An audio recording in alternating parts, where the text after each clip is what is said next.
How are you all? I hope you all are fine. Today we are going to study our next chapter of your SST book, that is chapter number 17, The British Raj. So, everyone, take out your SST book and open page number 114. Chapter number 17 is The British Raj. British Raj का मतलब क्या है यहाँ पे कि जब अंग्रेज़ों ने हमारे ऊपर रूल किया था तब के टाइम पे क्या क्या चीज़ें हुई थी वो सब हम अभी इस चैप्टर में पढ़ने वाले हैं. Okay, so let's start. The term British Raj refers to the period of British colonial rule in the greater part of South Asia over nearly 200 years. यहाँ पे ब्रिटिश राज किसको बताया गया है कि जब जो ब्रिटिशर्स थे, जो अंग्रेज आए थे हमारी कंट्री में जब अंग्रेज़ों ने, ब्रिटिशर्स ने साउथ एशिया की ज़्यादातर पार्ट पर क्या कर लिया था, अपना कब्जा जमा लिया था, उन पर रूल किया था 200 साल तक. इंडिया पे उन्होंने कब तक राज किया था, कब तक रूल किया था? 200 साल तक. In those days, the image of India was of a wealthy nation with an abundance of fine goods. उस समय जो इंडिया थी उसकी इमेज कैसी थी, मीन्स इंडिया कैसी थी उस टाइम पे? बहुत ही वेल्दी नेशन, फाइनेंशियली बहुत ही ज़्यादा स्टेबल, बहुत ज़्यादा मनी थी, बहुत ज़्यादा रिच कंट्री थी इंडिया. और इंडिया में बहुत सारे फाइन गुड्स, मीन्स बहुत सारी अच्छे अच्छे सामान मिलते थे, बहुत सारी अच्छी चीज़ों की कृषि भी होती थी, बहुत सारे अच्छे अच्छे गुड्स जिनसे बहुत सी फिनिश्ड आइटम्स बनाई जा सके, वो चीज़ें भरपूर मात्रा में इंडिया में पाई जाती थी. The coming of the European trading companies. जब यूरोप की जो ट्रेडिंग कंपनीज थी व्यापार करने के लिए, जब वो हमारी कंट्री में आई तब क्या हुआ? In the quest to become all-powerful, European nations like Britain, France, Spain, Netherlands and Denmark set out of voyages of exploration. जो यूरोपियन नेशंस थे, यूरोपियन कंट्रीज थी, जैसे कि ब्रिटेन, फ्रांस, स्पेन, नीदरलैंड्स और डेनमार्क, वो सभी क्या चाहते थे? सभी इंडिया में आना चाहते थे. किस लिए? ट्रेडिंग करने के लिए. वो उन सब ने क्या किया? बहुत ज़्यादा समुद्र से, वॉयज होता है कि long journey by seas, means जब समुद्र से कोई बहुत बड़ी दूरी तय करके आना होता है उसको हम वॉयज कहते हैं. सो ये सभी जो कंट्रीज थी, जो सभी नेशंस थे, वो कहाँ आए? इंडिया में आना चाहते थे. ठीक है. In this context, Indian goods such as spices, cottons and silk fabric, indigo, opium, gold and silver jewelry were in the great demand. उस समय की बात है तब जो इंडियन गुड्स थे, जैसे कि स्पीसीज मसाले, कॉटन, रुई, सिल्क फैब्रिक्स जो सिल्क के कपड़े होते हैं, इंडिगो कहते हैं हम नील को, ओपियम अफीम होता है, तरह से नशीला पदार्थ होता है, gold and silver jewellery were in great demand. So जो गोल्ड और सिल्वर, जो सोना चांदी की जो ज्वेलरीज वगैरह थी, वो बहुत ज़्यादा डिमांड में थी. A Portuguese in Europe explorer Vasco da Gama in 1498 discovered a new sea route to India. एक यूरोपियन एक्सप्लोरर था जिसका नाम था वास्को डा गामा. उसने 1498 में ये 1498 ईयर है, 1498 में उसने एक नया सी रूट खोजा, नया सी रूट उसने पता किया इंडिया तक पहुंचने का. Thus paving the way for the European powers to establish their trading companies in India, जिसके थ्रू जो यूरोपियन पावर्स थी वो इंडिया में आकर अपना व्यापार शुरू कर सकती थी. Portuguese were the first to establish trading post in India. Portuguese जो थे ऐसे पहले लोग थे जो कि इंडिया में आकर जिन्होंने अपना व्यापार करना शुरू किया. They set up their trading post in Calicut, now Kozhikode. उन्होंने अपना जो ट्रेडिंग पोस्ट थी, जो अपना व्यापार था, वो कहाँ पे स्टार्ट किया, कहाँ पे सेटअप किया? कैलिकट, जिसको आप कोझिकोडे के नाम से जाना जाता है, कोचीन जिसको आप कोची बोलते हैं, वहाँ पर आकर उन्होंने अपना व्यापार शुरू किया, सेटअप किया. They were followed by the Dutch, British and the French. और उसके बाद जो डच, ब्रिटिश और फ्रेंच थे वो सब भी यहाँ पर आ गए. The British after securing permission from the queen of England Elizabeth first establish the first India company in 1600 to trade with India. जो ब्रिटिशर्स थे उनमें उनके साथ जो इंग्लैंड की जो क्वीन थी एलिजाबेथ फर्स्ट, उन्होंने इंडिया में व्यापार करने के लिए कंपनी स्टैब्लिश की ईस्ट इंडिया कंपनी 1600 ईयर में। The establishment of British power. These countries fought amongst themselves to acquire control over India's profitable trade and commerce, leading to several wars. ये जो कंट्रीज हैं ये सब आपस में लड़ रही थी, क्योंकि ये सब क्या चाहती थी, इंडिया पे जो भी इंडिया का जो प्रॉफिटेबल ट्रेड मीन्स इंडिया में बहुत सारे गुड्स अवेलेबल थे, तो वो सभी यहाँ पर आके व्यापार करना चाहते थे। तो इन सब के बीच में अपना ज़्यादा प्रॉफिटेबल ट्रेड करने के लिए, अपना ज़्यादा से ज़्यादा व्यापार करने के लिए, प्रॉफिट कमाने के लिए उन सब के बीच में लड़ाइयाँ होने लगी। In the struggle which followed, Britain emerged victorious and acquired complete control over India's trade. और इन सभी लड़ाई झगड़ों में, इन सभी स्ट्रगल में जो ब्रिटेन के जो लोग थे उन्होंने क्या किया, उनको जीत मिली और उसके बाद उन्होंने इंडिया में व्यापार करने के लिए कि इंडिया में कौन व्यापार करेगा, इसके ऊपर उनके बीच में लड़ाई हो रही थी। तो क्या किया उन्होंने, जब उनको जीत हासिल हो गई, जब उनको जीत मिल गई, तो उसके बाद उनका पूरा कंट्रोल हो गया कि वो इंडिया में अपना ट्रेड कर सकते हैं अपने। The English East India Company was granted a royal charter and the exclusive privilege to trade in the East by Queen Elizabeth. जो इंग्लिश ईस्ट इंडिया कंपनी थी उसने एक रॉयल चार्टर, एक शाही चार्टर को रखा and exclusive privilege to trade in the East by queen Elizabeth.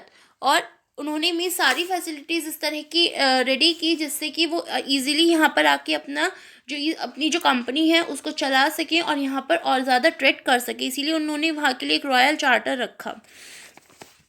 They established their trading post at Surat on the west coast of India in 1608 and later secured permission from the Mughal Emperor Jahangir to open more such trading centers throughout the country. उसके बाद उन्होंने अपना जो trading post थी, अपना जो व्यापार था, उन्होंने सूरत में सेटअप किया। इंडिया के वेस्ट कोस्ट पार्ट में उन्होंने सेटअप किया सूरत में। 1608 ईयर में उन्होंने ये सब सेटअप किया एंड उसके बाद उन्होंने मुगल एम्परर जहांगीर से परमिशन लेकर और ज़्यादा ट्रेडिंग सेंटर्स वहाँ पर ओपन किए पूरी कंट्री में। The British came as traders but they soon eyed the vast territory of India as their colony. Britishers यहाँ पर ट्रेडिंग के लिए आए थे, वो ट्रेडर बन के यहाँ पर आए थे, लेकिन उनकी नज़रें किस चीज़ पर टिकी हुई थी कि वो जो इंडिया की जो इतनी बड़ी टेरिटरी है, इंडिया इतनी बड़ी कंट्री है, उसको हम अपने कब्जे में ले लें। दे एस्टैब्लिश ट्रेडिंग पोस्ट एट सूरत।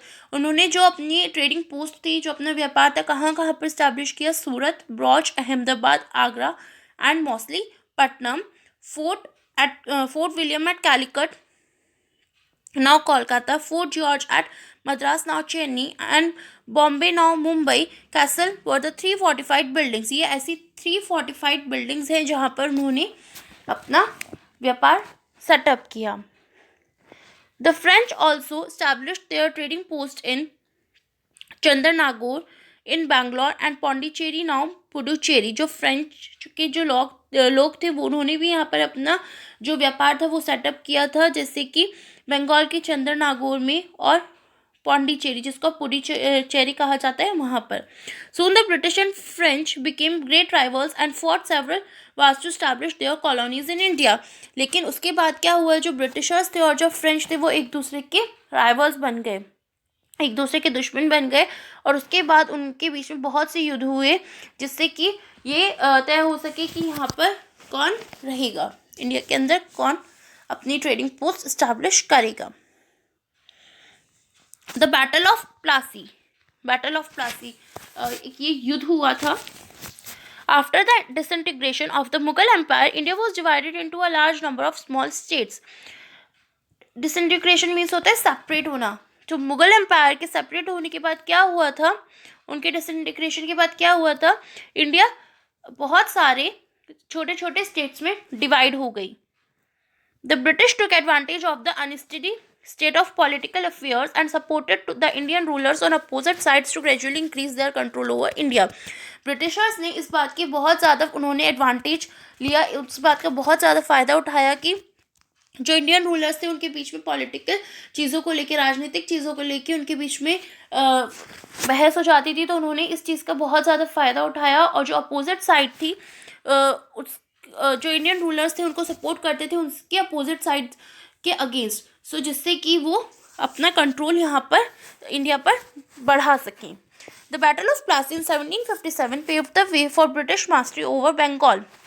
जो बैटल ऑफ प्लासी जो युद्ध हुआ था 1757 में, उसमें क्या हुआ था, जो ब्रिटिशर्स थे उनके लिए एक नया रास्ता खुल गया था कि वो बंगाल पर कब्जा जमा लें, and there after the entire country, और उसके बाद पूरी कंट्री पर। After the battle of Buxar in 1764 the British again emerged victorious and again acquired control over Bengal, Bihar and Odisha।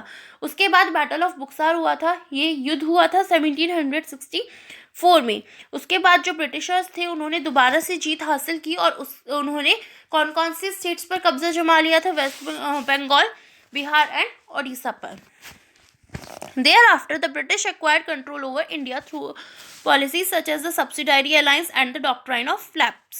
उसके बाद जब ब्रिटिशर्स ने इंडिया पर कब्जा जमा लिया, उसके ऊपर कंट्रोल कर लिया, तो किस किस पॉलिसी के थ्रू उन्होंने ऐसा किया था, subsidiary of alliance and doctrine of lapse.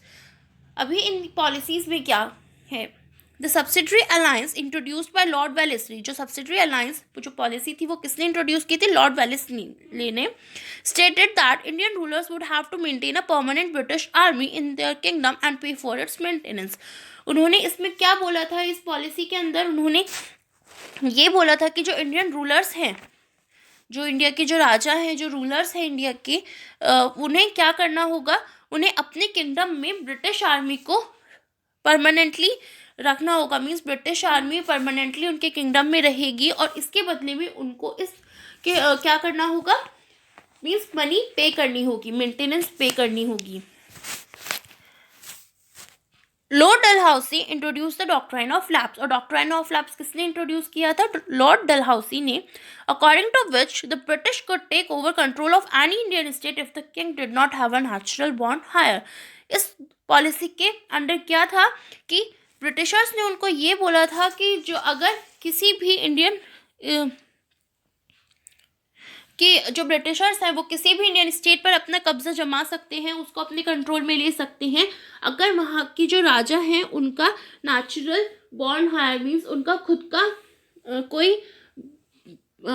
का कोई वारिस नहीं होता, वहाँ का अगर कोई और राजकुमार नहीं होता है, तो क्या करेंगे वो ब्रिटिशर्स वहाँ पर आकर अपना कब्जा जमा सकते हैं। नाउ द रिवोल्ट ऑफ 1857 के आंदोलन के बारे में अभी हम पढ़ेंगे।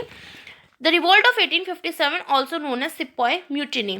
जो रिवोल्ट ऑफ 1857 है उसको क्या बोला गया, sepoy mutiny, was due to the harsh rule of the British government. ये किस लिए हुआ था, क्योंकि ब्रिटिश गवर्नमेंट जो थी, जो अंग्रेज जब हमारे पर राज करते थे, तो जो ब्रिटिश गवर्नमेंट थी उनके बहुत ही हार्श, बहुत ही टफ रूल्स की वजह से, टफ रूल्स एंड रेगुलेशन की वजह से ये रिवोल्ट किया गया था। दे फोर्स पुअर पीजेंट्स टू पे heavy taxes.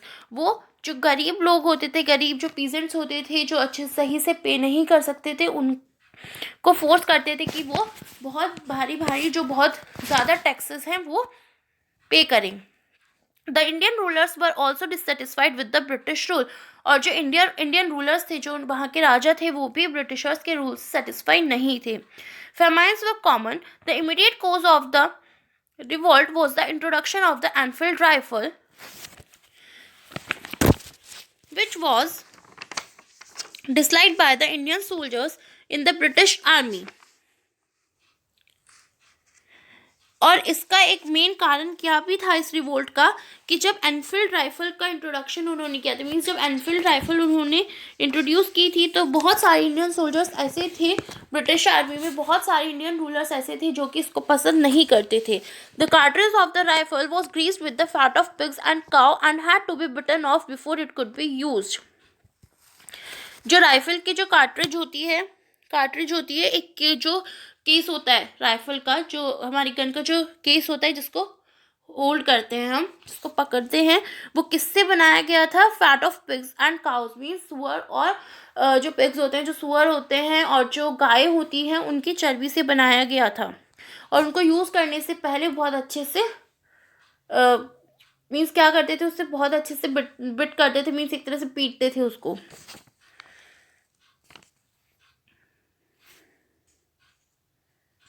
The sepoys refused to use the cartridge and it hurts their religious sentiments.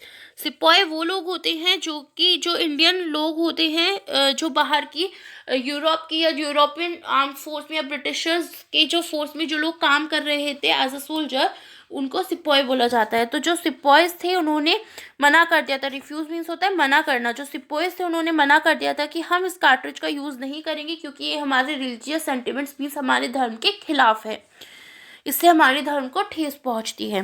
The revolt broke out on 10 May 1857 at Meerut. जो ये रिवोल्ट था, ये आंदोलन कब खत्म हुआ? 10 मई 1857 को मेरठ में। Indian rulers like Nana Saheb, Tantya तोप, रानी Lakshmibai, Begum Hazrat Mahal, Kunwar Singh joined the rebels and the Mughal Emperor Bahadur Shah Jafar II was crowned the Emperor of India and the leader of the revolt. इसमें बहुत सारे इंडियन रूलर्स इन्वॉल्व थे, जैसे कि नाना साहेब, तांत्या तोप, रानी लक्ष्मीबाई, बेगम हजरत महल, कुंवर सिंह, इन सब ने इस जो आंदोलन को इन सब ने ज्वाइन किया था। और जो मुगल एम्परर थे बहादुर शाह जाफर, उनको इंडिया का जो कि इंडिया के एम्परर थे, वो भी इस रिवोल्ट का हिस्सा बने। However, the revolt was suppressed by the colonial powers since the rebels lacked central leadership and modern weapons. हालांकि जो ये रिवोल्ट था इसको रोक दिया गया क्योंकि जो कॉलोनियल पावर्स मीन्स जो ब्रिटिशर्स थे उनकी पावर के थ्रू इस पर रोक लगा दी गई। क्योंकि क्या हुआ था, क्योंकि उन सब के पास जो ब्रिटिशर्स थे उन सब के पास मॉडर्न वीपन्स मीन्स हथियार, मॉडर्न हथियार थे, तो वो उन सब के डर से उस आंदोलन को रोक दिया गया।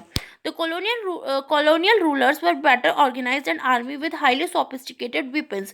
जो colonial rulers थे, जो ब्रिटिश रूलर्स थे, वो बहुत ही वेल ऑर्गेनाइज थे। जो उनकी आर्मी थी वो भी, उनके पास भी बहुत ज़्यादा हाईली डेवलप्ड, सोफिस्टिकेटेड मीन्स बहुत ज़्यादा डेवलप्ड हथियार थे उनके पास। Some Indian rulers also help the British. और कुछ ऐसे भी राजा थे, इंडिया के ऐसे भी रूलर्स थे जो कि ब्रिटिशर्स की हेल्प कर रहे थे। रानी Lakshmibai and Nana Saheb were killed. और इसमें कौन कौन मारे गए? रानी लक्ष्मीबाई और नाना साहेब।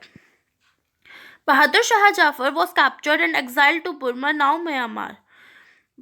जो बहादुर शाह जाफर है उनको भी बंदी बना लिया गया था बुर्मा में, जिसको अब म्यांमार बोला जाता है। Impact of the revolt. इस रिवोल्ट का क्या इम्पैक्ट पड़ा?